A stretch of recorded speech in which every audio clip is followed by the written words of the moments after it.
Good morning, everyone. Welcome to today's class. As the last class, I already introduced this chapter to you, that is effect of British rule on Indian population. And in this chapter, I taught you that how that effect of British rule was on Indian society during 1680 to 1757. And as we know that about 200 years we were under the control of Britishers only, and they have exploited totally our country. So in the further, I'm going to tell you that about the agriculture policy of the Britishers also. About I taught you, and then I taught you about the Jamindari, Raitwari, and Mahalwari system. And in that row only, I had already started about the permanent settlement, which I completed yesterday. So today I'm going to take the Raitwari system. In this system, the main basis of tax collection was to have direct contact with the farmer or the peasants. It means in Mahalwari, a part of the Mahalwari, that one more permanent settlement was there. In that settlement, the government people used to collect the taxes by the Jamindar. But in the Raitwari system, the tax collection was to have direct contact with the farmer or the peasant. No other mediator were there, and it was decided after subtracting the expenditure of the agriculture production, 50% of the leftover amount would be the land revenue. It means what after subtracting the expenditure जितना भी खर्चा होता है, after that all the 50% of the leftover amount would be the land revenue.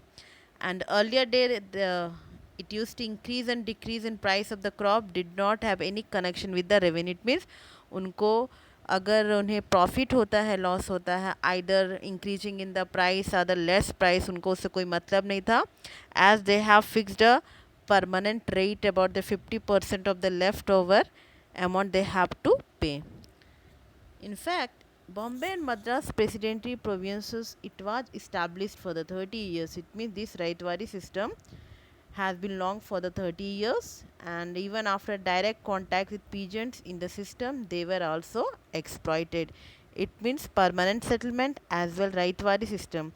In the both the system, the peasants, the farmers, they are totally exploited.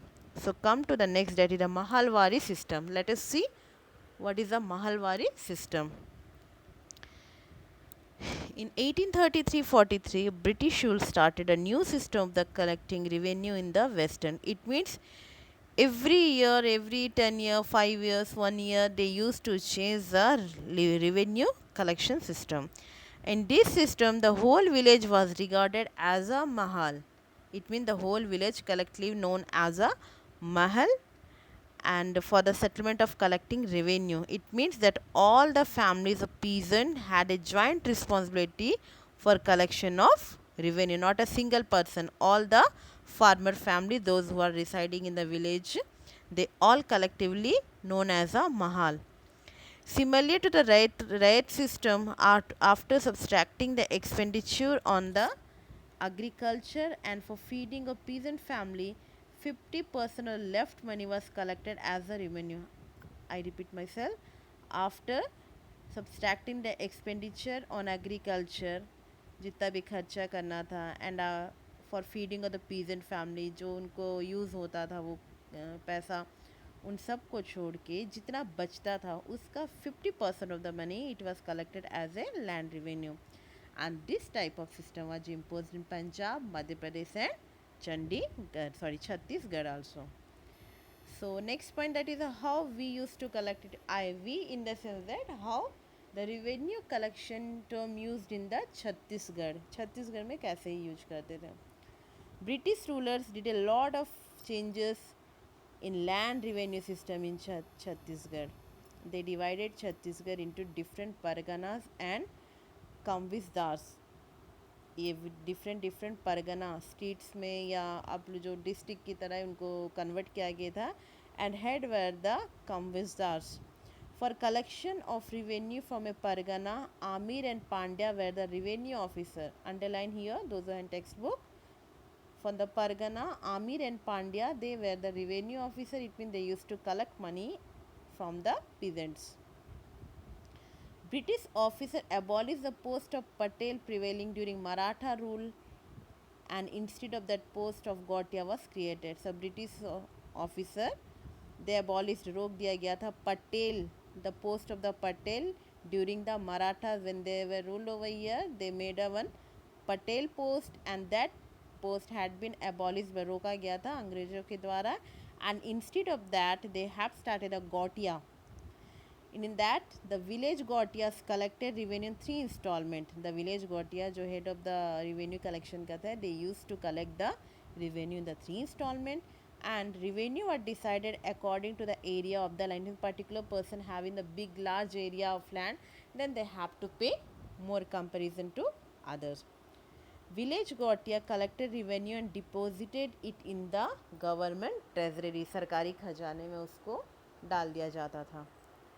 This revenue system, which was imposed by British, was not good for the peasant, because British rate for each revenue were very high and compulsory. It means the British never used to think the upliftment of the farmers. Simply they need their revenue at any cost, which was not possible for a farmer's income. Therefore, they borrowed from the jamindar and landlords.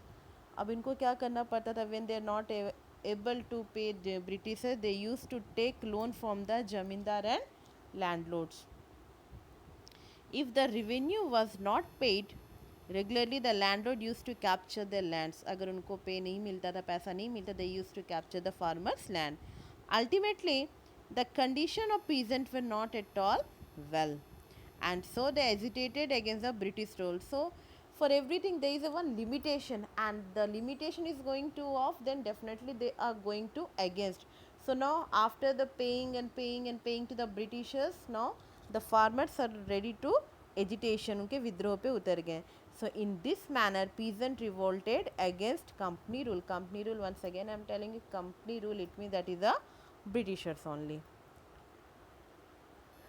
Come to the next point, that is the effect on craftsmen and art. Company administration system was such that Indian craft and art were destroyed.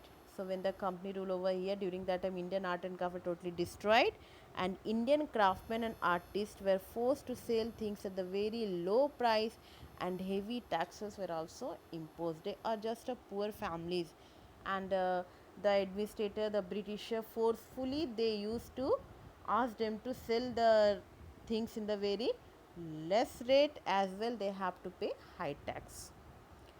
Goods imported, goods मतलब कच्चा माल होता है, ये product होते हैं. Goods imported from the England were free from custom duties. So whatever they used to import from their own country, it is totally free of the custom duty. They are not allowed to pay anything.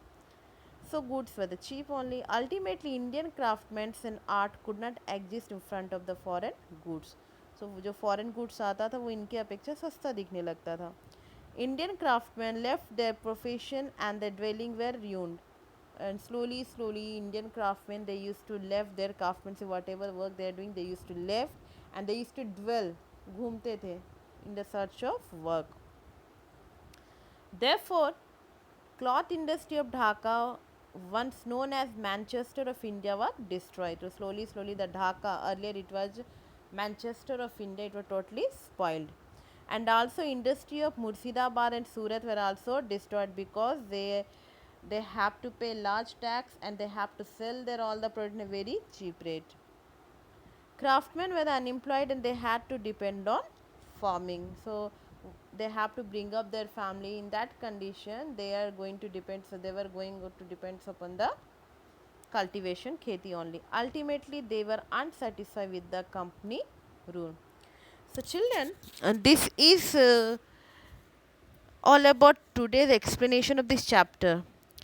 And one thing I want to remind you, that after 2 days you are having your pre-midterm exam, and in that exam you will be get the 25 marks paper, and in that paper multiple choice question as well one word answers questions will be there. So for that, it might be possible in between the chapter also questions can come. So must go through each and every video and try to understand the chapter, and then book exercises are given over there, question answers are already sent to you through the PDF and all. So go through the chapter well, prepare well, and do write your paper well. All the very best, and rest of the chapter after the examination you will be getting. Thank you.